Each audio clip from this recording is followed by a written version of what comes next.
रूस और यूक्रेन के बीच जो जंग चल रही है वो थमने का नाम नहीं ले रही है। एक तरफ जहां अमेरिकी राष्ट्रपति डोनाल्ड ट्रंप लगातार युद्ध को खत्म कराने की बात कहते हैं, बार बार कहते हैं, तो वहीं रूस यूक्रेन की जंग हर गुजरते दिन के साथ भीषण होती दिख रही है।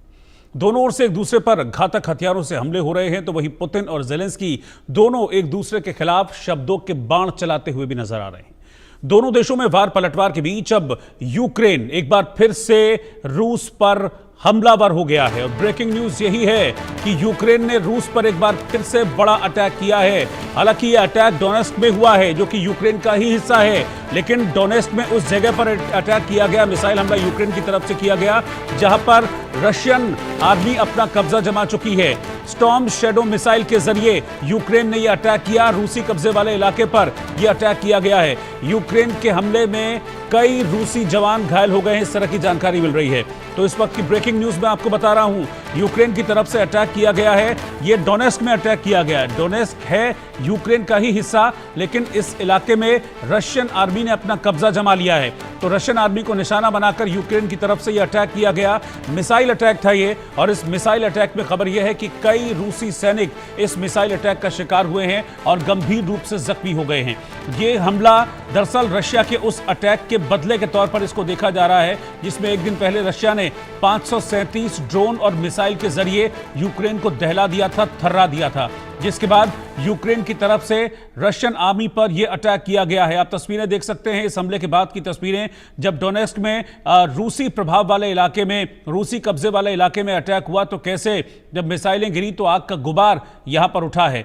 तो यूक्रेन ने एक बार फिर से रिटेलिएट किया है और यह जबरदस्त अटैक रशियन आर्मी को निशाना बनाकर डोनेस्क में किया गया है। तो यह युद्ध थमता हुआ नजर नहीं आ रहा है। कई बार सीज फायर की बात हुई है, लेकिन इसके बावजूद न सीज फायर हो रहा है और न इस युद्ध के खत्म होने की संभावना अभी कहीं से भी दिख पा रही है।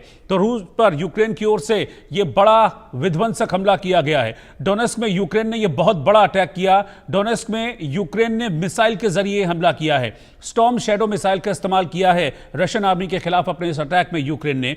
यह अटैक डोनेस्क के रूसी कब्जे वाले इलाके पर यूक्रेन की तरफ से किया गया है और इस हमले में जैसा कि जानकारी मिल रही है रशियन आर्मी के कई जवान घायल हो गए हैं।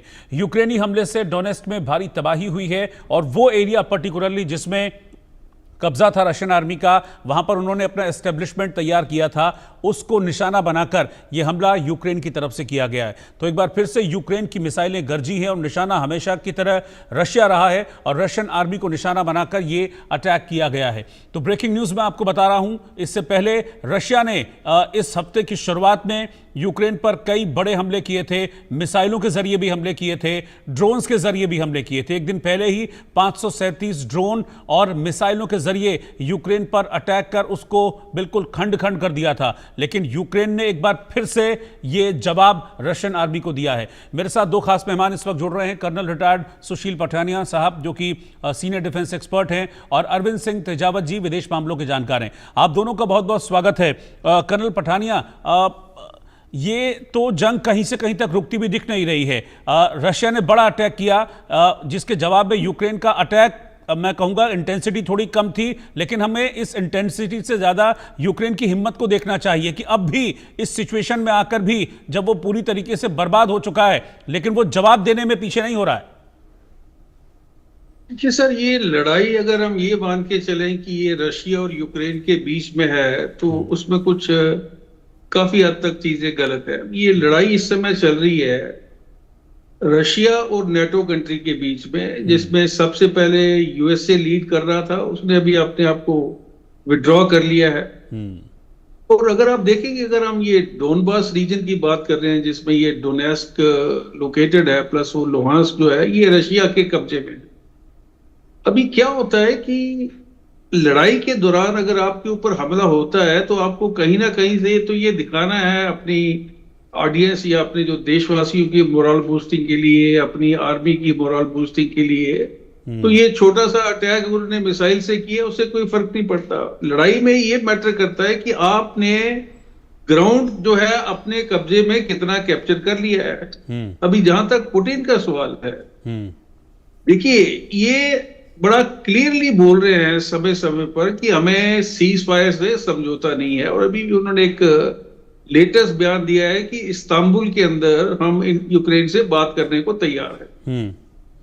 अभी इसके अंदर जो नेटो कंट्रीज है वो कहीं ना कहीं वो इस मोड में लग नहीं रही हैं कि वो इसका कोई समझौता चाहती हैं। उसकी एक वजह है, बिकॉज जितनी भी नेटो कंट्रीज हैं ये रशिया को वीकन करना चाहती है। और आप ये मान के चलिए कि पिछले 3 साल में जब से ये लड़ाई लगी हुई है तो रशिया इकोनॉमिकली तो वीक हुआ ही हुआ है। उसके अलावा उसके जो वेपन्स थे, आर्मामेंट थे, उसके पास जो एयरक्राफ्ट थे, मिसाइल्स थी, वो स्टॉक भी कहीं ना कहीं डिप्लीट होता हुआ नजर आ रहा है। और यही वजह है कि वो चाइना और ईरान से रिप्लेनिशमेंट करवा रहा है। अभी जब भी आप इस तरह के बड़े हमले करते हैं तो आपका मतलब ये होता है कि as and when the negotiation takes place आपके ऊपर आपका अपर हैंड होना चाहिए उसके अंदर। And this is precisely Putin is trying कि नेगोशिएशन टेबल पे बैठने से पहले जितना उनका वो डैमेज कर सकते हैं, जितना नुकसान वो कर सकते हैं वो करें और उनको टेबल पे ले आए जहां पे वो अपनी शर्तों को मनवा सके। और आप ये भी देख रहे हैं कि यूक्रेन के अंदर जो तबाही हो चुकी है, अभी nobody can give you the exact figure of number of soldiers who have died, number of civilians who have died, but this is a colossal damage. और यूक्रेन जो है वो पूरी तरह से तबाह हो चुका है, उसको उबरने में अभी कितने साल लगते हैं। और इसके अलावा आप ये मान के चलिए कि ये जो वेपन लॉबी है वो एक बहुत बड़ा कारण है। और इसके अंदर आप देखेंगे कुछ देश जिसमें यूएसए है, फ्रांस है, जर्मनी है, चाइना है, रशिया है, तो जितनी लड़ाइयां होंगी इनकी जो वेपन लॉबी है उतनी स्ट्रांग होगी और उतना ही ये पैसा कमाएंगे। तो बहुत सी वजह है कि जिसकी वजह से 3 साल के बाद भी, और रशिया का जो डिजाइन है वो बहुत क्लियर है कि वो डोनबास रीजन के साथ क्रीमिया को कनेक्ट करेंगे और उसके बाद उस जमीन को लेके बैठ जाएंगे। उन्होंने कॉन्स्टिट्यूशनली या जो भी करना था उसको अपना एक हिस्सा मान लिया, इंडिपेंडेंट डिक्लेयर कर चुके हैं। So they will remain with Russia. Ukraine has to go down. अभी उसमें कितना टाइम लगता है, बट दिस इज इनएविटेबल कि Ukraine will lose this war. उसमें अभी 3 महीने लगते हैं, 6 महीने लगती हैं, उसके बारे में कहना अभी मुश्किल है। ठीक है, मैं आपके पास लौटूंगा। अभी कहना मुश्किल है क्योंकि कब ये युद्ध खत्म होगा, कब ये जंग खत्म होगी। हालांकि ट्रंप ये कह रहे हैं